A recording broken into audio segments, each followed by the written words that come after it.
Avez-vous déjà eu l'impression de ne pas réussir à comprendre comment fonctionnent les gens autour de vous? Moi, avant de découvrir l'approche MBTI dont je vais vous parler dans cette vidéo, ça m'arrivait tout le temps.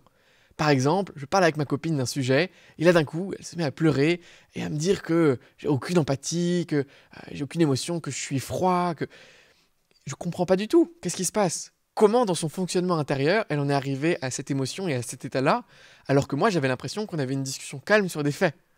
Ou bien ce collègue de travail avec qui on bosse tous les jours, même Charlie dans la salle, et qui vient me voir tout le temps, ah, tu veux un petit café, qui me parle tout le temps, qui me demande comment je vais, alors que moi je veux une chose, c'est qu'on me foute la paix et que je puisse utiliser mon introversion tranquillou pour travailler et être dans mes objectifs. Et je supporte pas qu'on vienne. Et qu'est-ce qu'il fait dans son système que lui, il a besoin de venir me parler tout le temps? Et surtout, comment les gens que je rencontre, je peux comprendre comment ils fonctionnent pour mieux m'adapter à eux. Par exemple, si dans mon équipe, il y a quelqu'un qui est émotionnel, comment je peux dialoguer avec la personne pour qu'on se comprenne mieux et pour pas qu'il y ait d'ambiguïté ou de conflit. Bref, comment marchent les autres pour mieux communiquer et mieux fonctionner ensemble. C'est tout le sujet de cette vidéo et c'est tout le sujet de l'approche MBTI qu'on va détailler ensemble. Ça va pas être une vidéo de surface, pas une vidéo simple à comprendre de divertissement. On va rentrer vraiment en détail dans le modèle. On va voir toutes les fonctions psychologiques que Jung a créées, comment elles sont imbriquées ensemble dans l'approche MBTI, comment trouver votre propre profil MBTI, des conseils de relation, des conseils peut-être amoureux si on a le temps. Voilà, on va rentrer dans tout ça dans cette vidéo. Mais avant de rentrer dans le vif du sujet avec l'analyse des fonctions, je vous propose un petit rappel historique. Au juste, d'où nous vient MBTI? Est-ce que c'est un vulgaire test de personnalité ou est-ce que c'est quelque chose d'un peu plus sérieux? Pour comprendre d'où vient MBTI, il nous faut remonter au XXe siècle, plus particulièrement en 1921, quand Carl Jung publie son livre Type psychologique. Dans ce livre, Carl Jung, il nous fait part d'observations empiriques qu'il a pu faire sur ses patients et sur ses collègues. Ces observations, ça a été simplement de dire que à partir d'un même set de données, ou dans une même situation, avec les mêmes informations, des personnes vont réagir complètement différemment. Elles vont percevoir l'information différemment déjà, et ensuite, elles vont l'analyser, la juger différemment. Sauf que tout le monde n'a pas un type unique pour interpréter les informations. Jung, il a remarqué qu'il y avait des grandes catégories dans les gens autour de lui. Il y avait certaines personnes qui étaient d'abord dans le sentiment, ou d'autres qui étaient d'abord dans la pensée, à faire des grands systèmes, des grandes théories à organiser. Et petit à petit, à force de regrouper les manières de réagir des gens, et la manière de fonctionner des gens, il a commencé à dresser des grands types qu'il a appelés fonctions psychologiques. En l'occurrence, il a d'abord trouvé deux attitudes principales, qui sont l'extraversion et l'introversion. L'énergie dirigée vers le monde extérieur ou vers le monde intérieur pour l'introversion.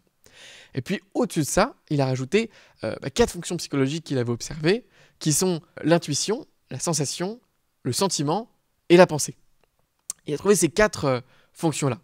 Ce qui lui donnait en fait une combinaison de 8 types psychologiques de base, qu'il a détaillés plus ou moins dans son livre Type psychologique en 1921. C'est génial, c'est ce qui a posé en fait plus ou moins les bases pour à peu près toute la psychologie moderne et tous les types tous les tests de personnalité reposent plus ou moins sur cet écrit fondateur de ce domaine-là en 1921. Merci Jung. Mais ça, c'est pas MBTI. Ça, c'est juste les types psychologiques de Jung. Derrière, il y a deux personnes qui s'appellent Isabel Myers et Katharina Briggs, qui sont donc les créatrices de MBTI. MBTI voulant littéralement dire Myers-Briggs Type Indicator. Donc c'est le test de Myers-Briggs, en fait. Et ces deux personnes-là, elles sont tombées en fait en 1940 sur les travaux de Jung. Et elles se disent, mais c'est absolument fascinant. Et donc, elles commencent à entreprendre une recherche avec pour objectif, en fait plusieurs objectifs. Déjà, d'essayer d'améliorer la recherche, soit statistique, soit empirique, soit scientifique, s'ils y arrivent, pour étayer un petit peu cette théorie, ça reste une théorie, hein, des types psychologiques, mais également de la rendre beaucoup plus accessible en faisant des tests que tout le monde pourrait passer pour trouver son profil. Et puis surtout ensuite de l'appliquer à relations, aux espaces de travail, aux méthodes d'apprentissage, de donner des applications concrètes pour que les gens puissent vivre une meilleure vie. Très concrètement, c'est ça leur objectif à la fin, que les relations humaines soient plus harmonieuses. Et donc, à force de recherche, après 20 ans de développement en réalité, elles sont tombées sur ce qu'on connaît aujourd'hui comme le test MBTI, et elles ont créé un système à 16 personnalités et non plus 8 comme Jung, Et d'ailleurs, c'est probablement ce que vous connaissez aujourd'hui quand vous allez sur des sites comme 16 Personalities, qui est un site qui vous permet donc de revoir tous les types psychologiques de MBTI. Donc voilà pour l'histoire d'MBTI. Maintenant, vous en savez un peu plus et je vous incite vraiment à lire les livres originaux de Isabelle Myers et de Katharina Briggs, et également aller voir un petit peu tout leur processus de recherche qu'elles ont eu pendant 20 ans, parce qu'on fait énormément d'études statistiques dans des collèges, des lycées, des milieux professionnels, etc., ce qui donne vraiment des indications sociologiques énormes sur la société. C'est peut-être un des outils d'analyse sociologique qui sont les plus efficaces aujourd'hui. Fermons la parenthèse de l'histoire et rentrons dans le dur du sujet, à savoir, c'est quoi MBTI, comment ça marche? Hop, j'interromps rapidement cette vidéo pour vous conseiller de vous rendre dès maintenant sur le site 16 Personalities, 16personnalités.com, pour passer un test, un questionnaire MBTI, pour avoir votre profil. Attention, ces questionnaires sont relativement peu précis et il y a un autre système qui est le système des motivations profondes du Seitai qui vient souvent intervenir dans ce questionnaire et donc donne des résultats faussés.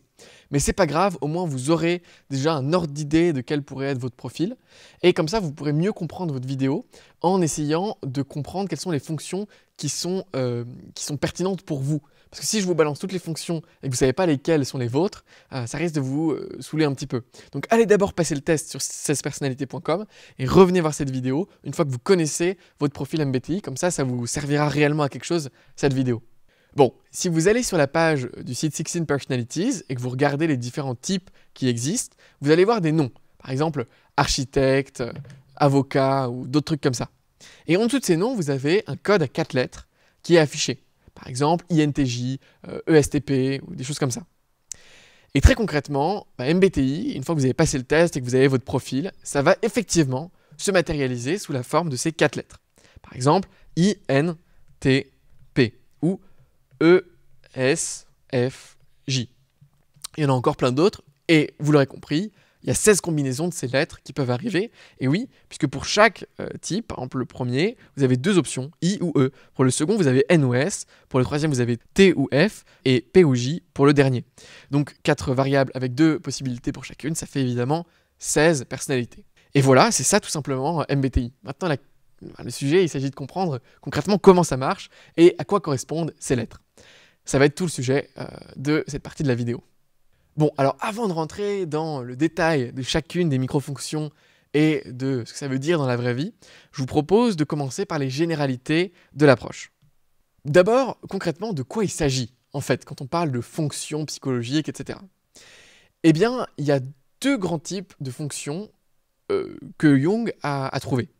Il s'agit d'abord des fonctions de perception, qui sont soit N, soit S, et puis ensuite des fonctions de jugement, qui sont soit T, soit F. C'est ce que vous voyez actuellement sur votre écran. Par exemple, dans les fonctions de perception, on va avoir d'abord le N qui est l'intuition. Donc intuition, ça veut dire que pour percevoir mon environnement, je vais plutôt me fier en premier, sachant que je me fie aussi au reste. J'ai accès à toutes les fonctions à n'importe quel moment, mais dans mes préférences, comment je vais préférer percevoir le monde, je vais le percevoir plutôt par mes intuitions. Ça veut dire je vais écouter mon inconscient, des sortes de pensées inconscientes qui se forment en moi. Je vais les choper et je vais dire « Oh, putain, j'ai une intuition ». L'autre manière de percevoir le monde, c'est par les sensations. Donc les 5 sens, un truc très concret, des faits. Ok ? Voilà, c'est les 2 modes perceptifs qui existent. Ensuite, on va avoir les deuxièmes types de fonctions qui vont être le jugement. Donc comment est-ce que concrètement on va prendre une décision à partir des choses qu'on a collectées. Okay ? Et à cet endroit-là, on a soit le thinking, soit le feeling. Au niveau du feeling, c'est comment je me sens à propos de ça. Est-ce que c'est agréable, est-ce que c'est désagréable? Comment je me sens? Et ensuite, je prends une décision à partir de ça. Donc c'est des gens très émotionnels, pas rationnels. Voilà. Ou soit sinon, pour juger les informations qu'on a collectées, on va préférer être par la pensée. Et donc, on va objectiver la situation pour émettre un jugement à propos de ces dernières grâce à la pensée, à un raisonnement un petit peu rationnel, logique, si on veut. Donc voilà, ça va être les 4 grandes fonctions qui existent, 2 de perception et 2 de jugement. Maintenant, ce que va dire votre profil, c'est dans quel ordre vous préférez les utiliser. Un point, c'est tout. Bah ouais, parce que si dans votre vie de tous les jours, vous n'aviez pas d'ordre, vous n'aviez pas de préférence, pas de préférence motrice, pas de préférence cognitive. Qu'est-ce qui se passerait? Eh ben, vous seriez complètement, mais complètement perdu. Un coup, vous surréagissez à une situation, un coup, vous l'analysez objectivement, un coup, vous jugez ce qui se passe, un coup, vous devez percevoir bien impossible que vous fonctionniez. Et surtout, impossible que votre corps fonctionne. Parce que grâce à des approches comme Action Types, on se rend compte que c'est notre système sensorimoteur qui va définir nos préférences cognitives. Donc MBTI, c'est très lié à notre système sensorimoteur, comment on se place dans la gravité et ainsi de suite. Donc dans tous les cas, c'est encodé dans votre corps. Vous ne pouvez pas vraiment le changer, ce truc MBTI, votre profil. Mais que ce soit votre corps ou votre système nerveux, enfin c'est la même chose, mais votre système nerveux ou votre système cognitif ou votre système moteur, si vous voulez, il aura des préférences pour agir parce que sinon, il est incapable. C'est le même parallèle avec le corps. Si un coup je marche par l'avant, un coup je marche par l'arrière, un coup je fais ceci, le corps il est complètement déséquilibré et vous n'arriverez jamais à progresser dans une discipline. À chaque fois que vous recommencez une même action, oh putain les repères sont différents, ça va pas du tout. Donc on a des préférences pour agir. Ces préférences, elles se sont formées un petit peu dans le ventre de votre mère, un petit peu par un truc probablement transgénérationnel, un petit peu par voilà, les 5 premières années de votre vie, par rapport aux situations que vous avez été amené à vivre. Si vous avez eu quelqu'un qui, tout le temps, je sais pas, vous pose des questions, vous êtes peut-être enfermé, vous êtes parti dans un truc d'objectivisation, de jugement, enfin, bon voilà, il y a des choses qui se créent à cet endroit-là, et votre profil, il est à peu près figé aux alentours des 3 à 5 ans, mais vous avez déjà des tendances qui naissent avant. Mais tout ça pour dire que les préférences, ben voilà, elles naissent petit à petit dans le développement de la vie, et c'est simplement dans quel ordre vous préférez utiliser vos fonctions. Par exemple, moi, mon profil, pour vous dire, c'est INTJ. Et donc, qu'est-ce que ça veut dire? Ça veut dire que dans un contexte où je suis tout seul chez moi, la première fonction que je vais utiliser, ça va être une fonction NI, donc d'intuition interne, où je vais explorer les possibles dans mon imaginaire. Puis ensuite, je vais passer dans une fonction TE, où je vais vouloir organiser, structurer. Ou ensuite, je vais passer dans une fonction SI. Et puis ensuite, je vais passer dans une fonction FE pour finir. Donc SI, pour savoir si c'est en accord avec mes valeurs. Et puis FE, pour être dans une truc de relation externe, pour s'assurer que les autres vont bien. Donc voilà, c'est ça l'ordre dans lequel je vais utiliser mes fonctions. Quand tout va bien, quand je suis chez moi, si je suis dans ma motricité, dans mon profil principal, disons. Voilà. Il y a beaucoup de si. Mais c'est 80% du temps, peut-être. Donc voilà, votre profil, en fait, les 4 lettres, elles vont simplement dire dans quel ordre vous préférez utiliser ces fonctions, tout simplement. Donc voilà, maintenant il va s'agir de décortiquer c'est quoi ces fonctions, à quoi elles correspondent, qu'est-ce que ça veut dire, et ainsi de suite. Et puis ensuite, on verra ce que ça veut dire et comment vous pouvez utiliser tout ça. Et puis ce sera déjà pas mal. Bon, maintenant ce que je vais faire, c'est que je vais prendre les 4 lettres qui composent votre profil MBTI et je vais détailler ce à quoi correspond chacune des lettres, une par une. Commençons donc par la première préférence, la première attitude globale qui est I ou E, introversion ou extraversion. Commençons donc par introversion. C'est peut-être en fait l'attitude ou la préférence qui est la plus connue et la plus méconnue en même temps par tout le monde. Parce que le cliché, c'est que les introvertis, ça va être des gens qui sont un peu inadaptés socialement, un peu timides, un peu renfermés. Et puis les extravertis, ça va être des gens super à l'aise socialement, qui adorent le monde et ainsi de suite. Mais la réalité, c'est qu'on peut être un introverti qui est super à l'aise dans des contextes sociaux, qui a plein d'amis et ainsi de suite, et on peut être un extraverti qui est timide. Les deux sont possibles. Donc ça n'a absolument rien à voir. L'aisance sociale, effectivement, si on fait des statistiques, peut-être que les extrovertis seront statistiquement plus à l'aise socialement que les introvertis, si c'est statistiquement sur un grand volume, mais en tout cas, les deux sont absolument pas corrélés, et il n'y a aucun lien en tout cas de causalité, si c'est corrélé, mais il n'y a aucun lien de causalité entre les deux, très clairement. Mais donc concrètement, ça veut dire quoi du coup, introverti ou extraverti? Eh bien, dans l'approche à laquelle je me suis formé, qui s'appelle Action Types, ils préfèrent dire attention dirigée vers l'intérieur ou attention dirigée vers l'extérieur. Et je trouve que ça résume plutôt bien ce que je vais vous dire maintenant. Concrètement, si vous êtes introverti, vous avez une préférence à l'introversion, ça veut dire que vous préférez réfléchir avant d'agir, de prendre le temps d'analyser les situations à l'intérieur de vous, de faire votre tambouille interne. Vous vous ressourcez en étant seul, vous avez besoin de calme pour recharger vos batteries. Si vous êtes trop longtemps dans un contexte social, vous n'arriverez jamais à vous recharger et vous allez épuiser votre système nerveux. Vous aimez travailler en autonomie, vous êtes souvent plus à l'aise dans les tâches individuelles. Vous préférez les conversations profondes et significatives à les grandes interactions sociales avec beaucoup de gens. Vous focalisez votre attention sur votre monde intérieur, sur vos pensées, sur vos émotions. Et vous pouvez être perçu comme réservé ou réfléchi avec une tendance à observer plutôt qu'à participer activement dans un contexte social. Ça va être, disons, les grandes caractéristiques de l'introversion. Maintenant, passons à l'extraversion. L'extraversion, ça va être plus ou moins tout l'inverse. Ça va être quelqu'un qui aime l'action, qui tire de l'énergie de l'interaction sociale et des activités du groupe, qui préfère agir avant de réfléchir, être en mouvement et en interaction avec les autres, qui se ressource en passant du temps avec des amis, collègues ou dans des environnements dynamiques, qui aime travailler en équipe, partager des idées et des expériences, qui privilégie les conversations plutôt larges, souvent tournées vers des sujets variés, qui se sent à l'aise dans des environnements stimulants et animés, avec une tendance à être expressif et enthousiaste. C'est pour ça, en fait, c'est ce dernier point-là qui peut-être vous fait penser que les extravertis sont des grands au centre d'un groupe de potes super à l'aise socialement, avec les introvertis pas, mais en réalité, c'est pas systématique, disons. Donc dans les deux cas, vous aurez, c'est un spectre évidemment à chaque fois, mais vous aurez quand même toujours une préférence pour l'un ou pour l'autre, parce que sinon, vous n'arriveriez pas à fonctionner. Toujours pareil, si vous étiez à 50-50 sur toutes les préférences, mais vous seriez complètement dysfonctionnel, parce que ce serait tellement énergivore à chaque fois que vous devez faire une action, à chaque fois que vous devez resélectionner quelle est votre préférence et ainsi de suite, que vous n'y arriverez absolument plus.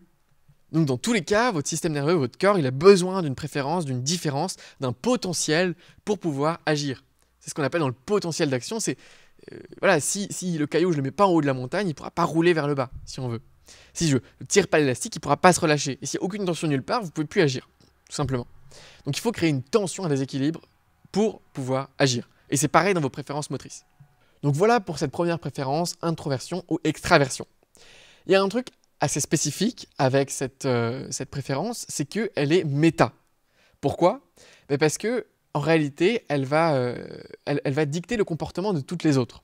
Parce que les deux fonctions de perception, intuition et sensation, et les deux fonctions de jugement, sentiment et pensée, elles vont se traduire sous forme introvertie et sous forme extravertie, et ça ne va pas être les mêmes du tout. Donc, ça c'est comme une sorte de méta-préférence qui va ensuite dicter comment les autres de vos préférences vont se traduire. Donc là maintenant je vais rentrer dans la suite des autres préférences, et donc pour chaque, je vais détailler comment cette préférence se traduit chez un introverti et comment elle se traduit chez un extraverti. Ok, maintenant passons à la deuxième lettre de votre profil MBTI, ce sera soit un N, soit un S. C'est les deux fonctions de perception que vous avez. Donc soit c'est N pour intuition, soit c'est S pour sensation.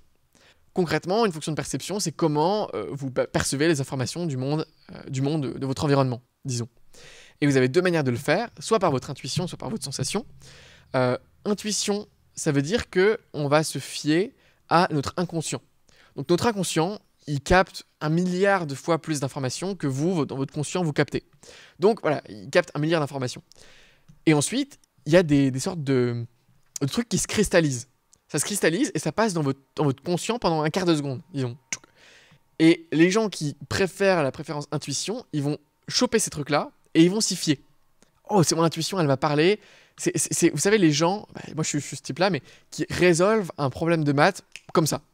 Et ça fait exploser les gens qui sont en mode sensation, parce que en mode sensation, tu as besoin de percevoir des faits dans le concret, par tes 5 sens, et de comprendre où passe le raisonnement. Ok ? Donc, quand tu as le mec en mode intuition, surtout intuition introvertie, qui a sa réponse directe, et qui ne sait pas expliquer le processus par lequel il est passé pour avoir sa réponse, ça fait vriller les gens en sensation, mais donc c'est ça, c'est un bon exemple, quoi. Les gens en intuition vont avoir des réponses de leur inconscient qui leur arrivent comme ça, et vont s'y fier, c'est leur préférence. Sachant que les gens en sensation aussi ont des intuitions, mais juste ils s'y fient pas, ils n'aiment pas s'y fier d'ailleurs, c'est d'ailleurs l'inverse. Mais ils peuvent s'y fier pour être créatifs, c'est leur fonction de créativité. Si vous êtes en sensation, et bah là c'est les 5 sens, c'est les choses très tangibles, on préfère avoir de la sécurité et avoir, percevoir par les 5 sens des trucs très concrets, factuels et ainsi de suite. Maintenant, ça se traduit de manière différente en mode extraverti ou introverti. Donc, je vais vous lire ce qui est marqué concrètement, plus ou moins dans le livre de Myers-Briggs. Donc, quand vous êtes en mode intuition extraverti, vous êtes en quête constante de nouvelles idées, de nouvelles possibilités. Vous êtes capable de faire des connexions entre des concepts apparemment non liés. Vous vous épanouissez dans l'improvisation et l'exploration de nouvelles voies. Vous avez tendance à être hyperactif et vous aimez prendre des risques dans vos choix. Vous élaborez des scénarios et des solutions en pensant à toutes les potentialités futures. Vous aimez l'innovation et vous cherchez à explorer constamment de nouveaux horizons. Maintenant, si on prend l'intuition d'un introverti, vous avez une forte capacité à percevoir les tendances sous-jacentes et à anticiper l'avenir. Vous vous concentrez sur une vision intérieure, souvent abstraite et complexe. Vous appréciez l'introspection et la réflexion pour comprendre le sens des événements. Vous regorgez d'idées profondes qui émergent lentement au fil de la réflexion.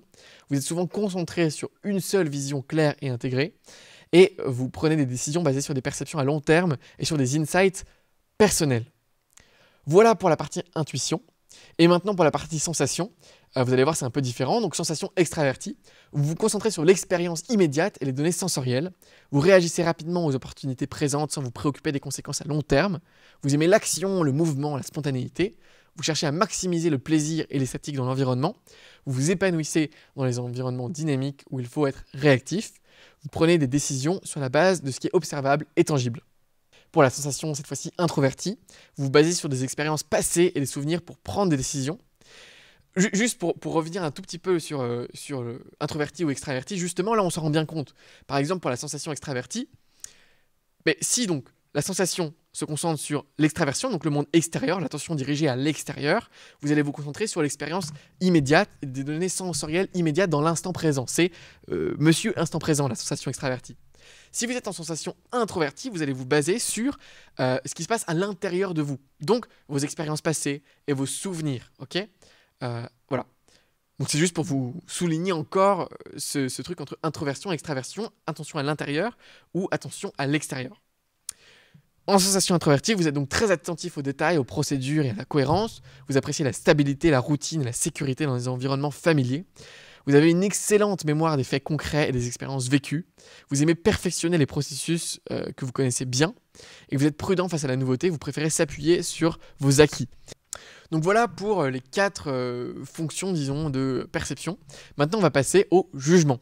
Donc il y a 2 grandes familles de fonctions dans le jugement. Il y a feeling et thinking, le sentiment et la pensée. Et les deux se traduisent évidemment en introversion et extraversion. Donc feeling, c'est comment je me sens par rapport à ce que je perçois. Et thinking, c'est quelle est la réflexion logique que je vais avoir à partir de ce que je perçois, concrètement. Maintenant, ça va se traduire introverti ou extraverti dans les 2 cas.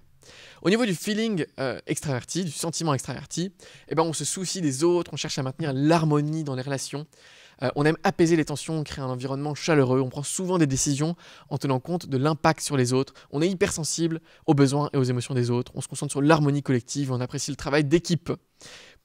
Quand on est cette fois-ci en sentiment introverti, on prend des décisions en fonction de nos valeurs personnelles profondes. On est très fidèle à nos convictions, on ne fait pas de compromis sur ces principes. On a tendance à être introspectif et à traiter tout ce qui se passe de manière personnelle.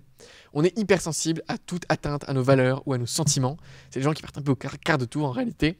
On valorise la sincérité et l'authenticité dans les relations et on aime s'engager dans des activités qui reflètent nos valeurs profondes. Ça doit être congruent si on est en sentiment introverti, ça c'est sûr. Et puis ensuite, la deuxième fonction de jugement, c'est la fonction de pensée extravertie puis introvertie. Pour la pensée extravertie, on structure et on organise. Moi, je suis comme ça dans ma deuxième fonction. Donc, structure, organisation, ça me connaît. On se concentre sur l'efficacité, la gestion, la prise de décision rapide. On aime prendre les devants et diriger des équipes ou des projets. C'est souvent un truc de capitaine, de chef. On ordonne le monde extérieur en utilisant des principes logiques pour atteindre nos objectifs concrets. On organise, on hiérarchise les tâches et on préfère des solutions pragmatiques et mesurables. Donc, si vous mettez un TE en face d'un FE, ça va pas du tout aller.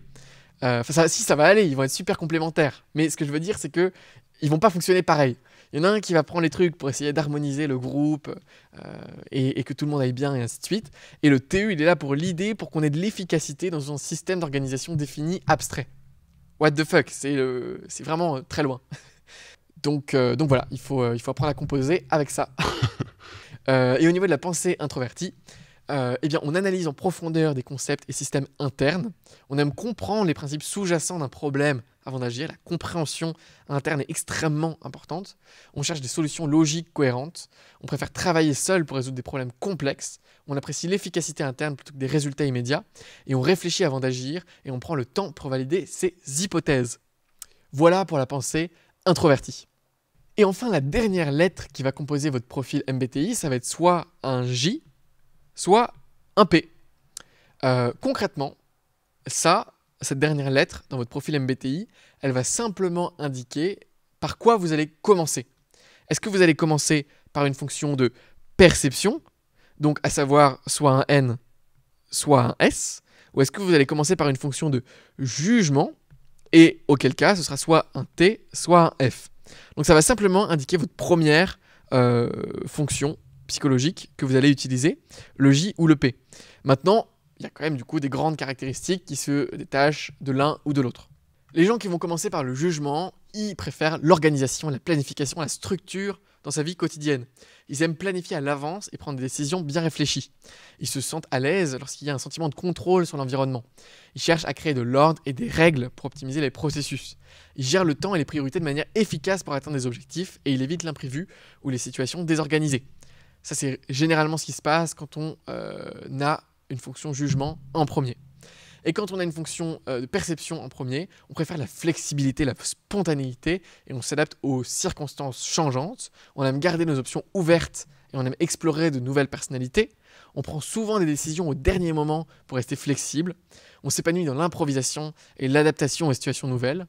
On privilégie la découverte et la curiosité plutôt que les règles fixes, et on ne se sent pas à l'aise avec une structure rigide ou un planning trop précis. J'espère que c'était pas trop intense à digérer. Je sais que c'était intense à digérer, mais bon, à force de lire et de travailler avec, vous allez voir, ça rentre très facilement. Maintenant, du coup, la question, c'est comment est-ce qu'on assemble tout ça dans 4 lettres qui se mettent ensemble et comment ces lettres interagissent. Donc la première lettre que vous allez avoir, on l'a dit, c'est soit un I, soit un E. Est-ce que vous êtes introverti ou extraverti?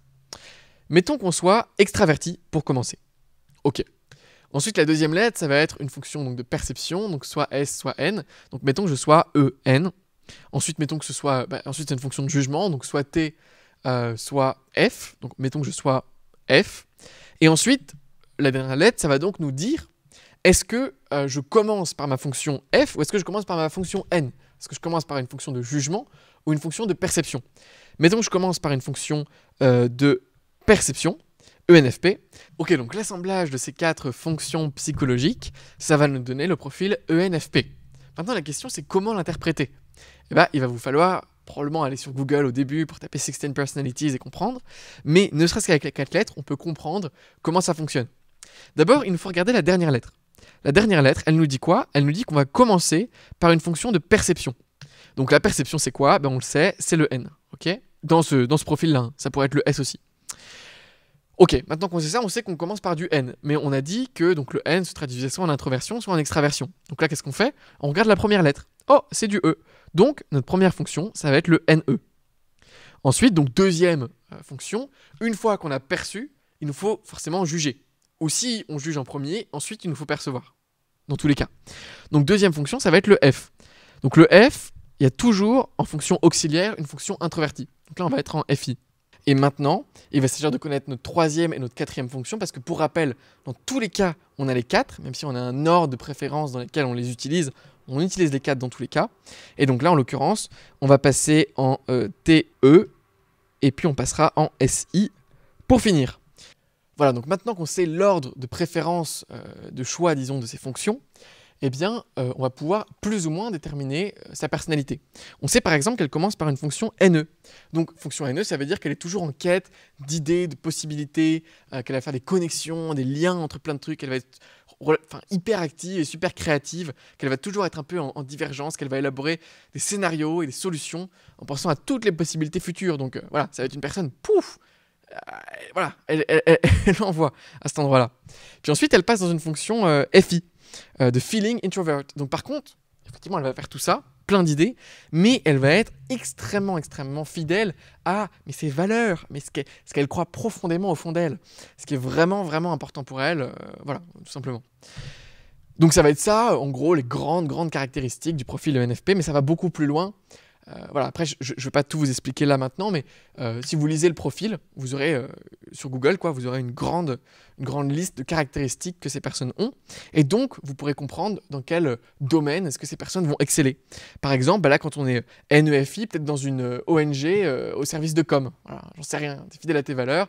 Et en tant que commercial, tu vas imaginer plein de possibilités. Ou en tant que chercheur pour un truc sur... Pas forcément chercheur, mais si chercheur, pourquoi pas. Ou artiste, ou auteur, tu vois, auteur sur le réchauffement climatique, si dans ses valeurs, il y a le réchauffement climatique. Un truc un peu comme ça. Donc voilà comment fonctionne à peu près une personne ENFP. Et donc, le fait de connaître les fonctions et non pas les profils, ça va vous permettre de ne pas avoir à apprendre 16 trucs, mais seulement 8 fonctions. Et ensuite, vous pourrez à peu près savoir l'assemblage des principales, voilà, ce que ça donne concrètement au niveau de la personnalité. Bon, je dois donner une conférence là maintenant, donc je donne ma conférence et je reviens filmer la fin de la vidéo juste après. Ok, c'est bon, je viens de revenir de ma conférence, on peut continuer. Alors, là on vient d'analyser un profil qui est un profil INFP. Je vous propose d'analyser cette fois-ci un profil qui est introverti et que je connais bien, car il va s'agir de mon profil à moi. Donc je vous propose d'analyser un INTJ. Ok, donc comme pour le profil dernier, la première des choses à regarder, c'est, eh bien concrètement, quelle est la dernière lettre. En l'occurrence, il s'agit d'un J. Donc, ça veut dire que ce profil va commencer par une fonction de jugement. Attention cependant, car cette dernière lettre ne s'applique que dans un contexte extérieur. En fait, c'est un peu fourbe leur modèle, il est un peu bizarre, mais la dernière lettre, c'est dans un contexte social, dans un contexte extérieur avec des stimulations extérieures où l'attention doit être concentrée à l'extérieur. Alors, quel processus est-ce qu'il va choisir? C'est ça que ça veut dire. Donc, en l'occurrence, quand je suis dans un processus extraverti, quand je suis dans un contexte extraverti, quelle va être ma première fonction? Ça va être ma fonction de jugement, et donc ça va être ma fonction T. Et donc je vais avoir une fonction TE, en fin de compte. Cependant, l'introverti, quand il est tout seul dans un cadre qui lui convient, donc au calme, et qui se concentre à l'intérieur de lui, qui met son attention à l'intérieur, je ne vais pas commencer donc par cette fonction TE. Non, je vais commencer par l'autre fonction, qui va être la fonction NI. Donc ça va être ma première fonction, ça ma seconde. En revanche, quand je suis dans un contexte social, extraverti, ça va être cette fonction-là qui va être la fonction que je vais utiliser.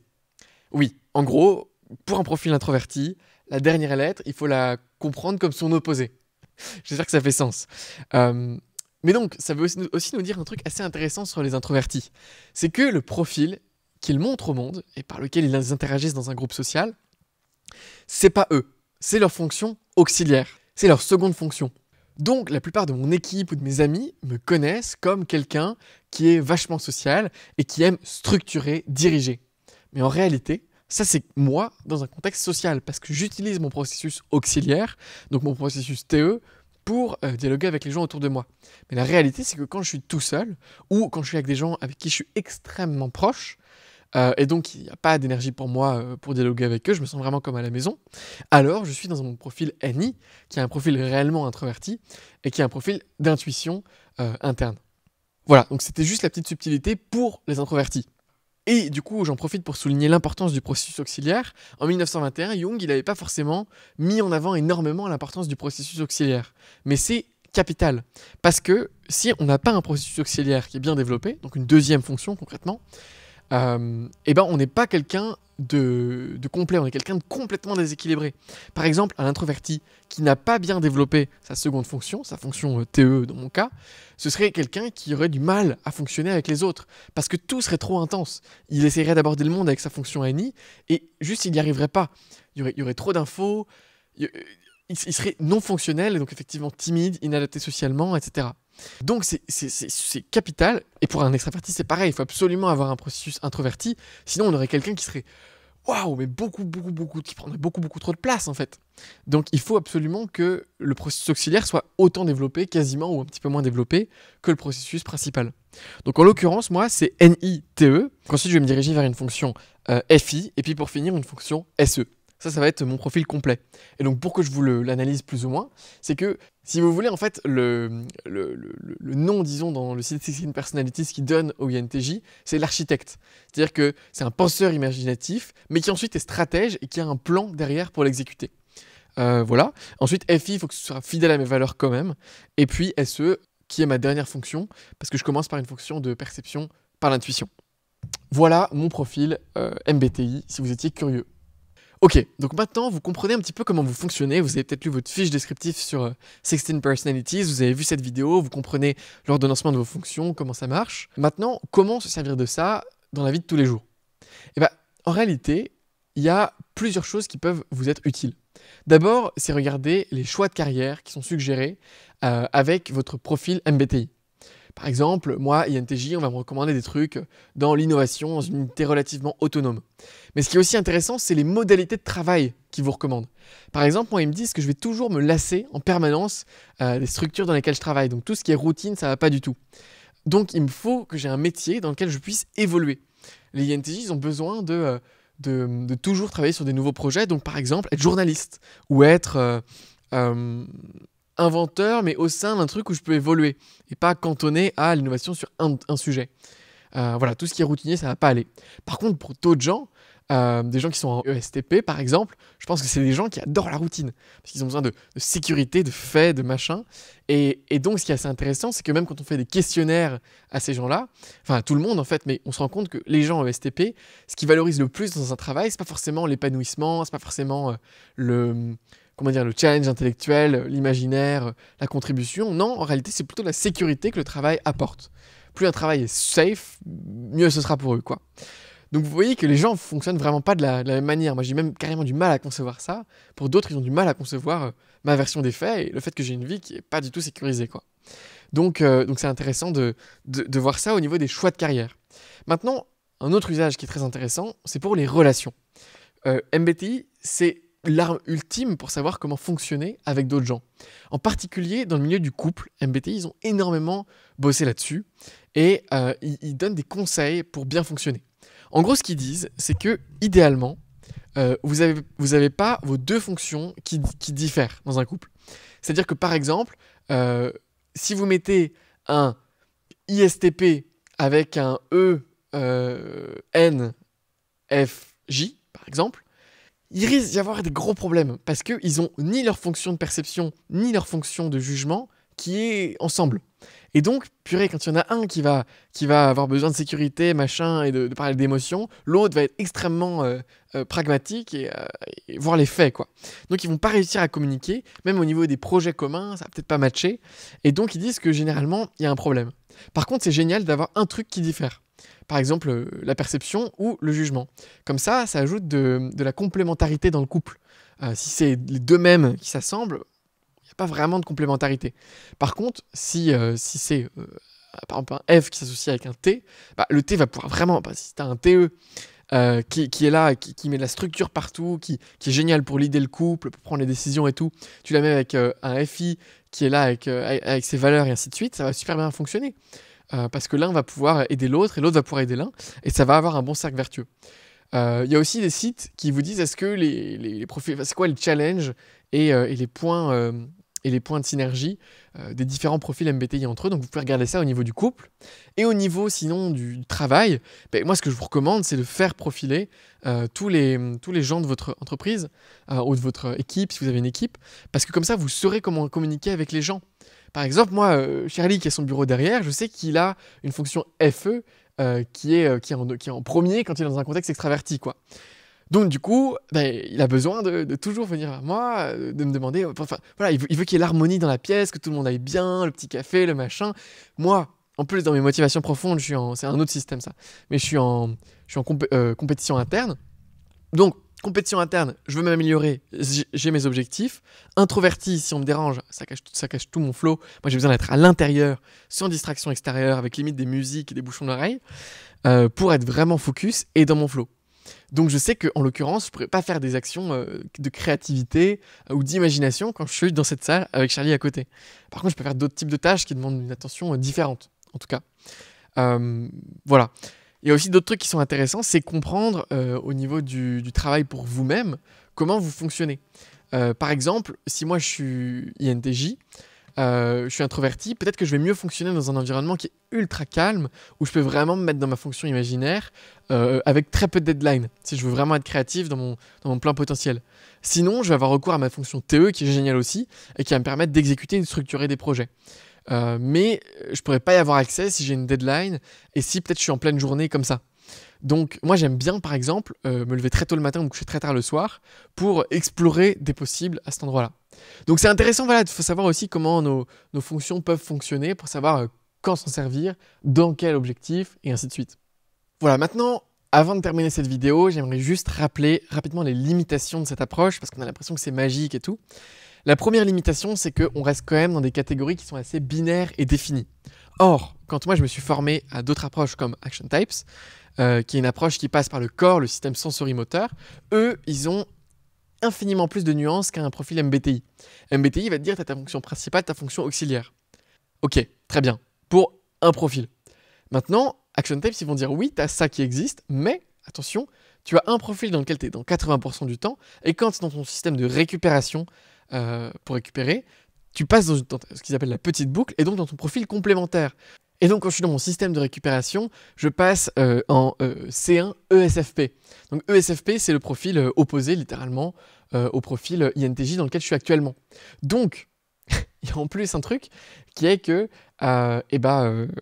parfois, je suis même pas dans mon profil MBTI de base. Et donc, j'ai une autre fonction dominante et une autre fonction auxiliaire. Ça inverse en fait tout l'extraversion, l'introversion et l'ordre. Donc, waouh, purée, c'est déjà encore plus complexe. Et en plus, tu as des motricités et donc des profils qui sont tertiaires et quatrième, quoi. En plus de ça, tu as un autre système qui se rajoute avec Action Types, démotivation profonde. Donc, en fait, le truc, c'est que MBTI, c'est un truc ultra simplifié qui est bien pour vendre des prestats à des entreprises. Mais la réalité derrière, c'est que ça reste un truc qui est sursimplifié, qui te permet de mieux travailler avec les gens, de mieux comprendre comment l'autre fonctionne, avant tout pour soi. Mais en aucun cas, ça devrait être un outil qui te permet de juger les gens et de dire « lui, il fonctionne comme ça ». Non, c'est pas du tout assez modéré et modulé au niveau du jugement qu'on apporte à l'autre personne. Donc ça, c'est la première limitation.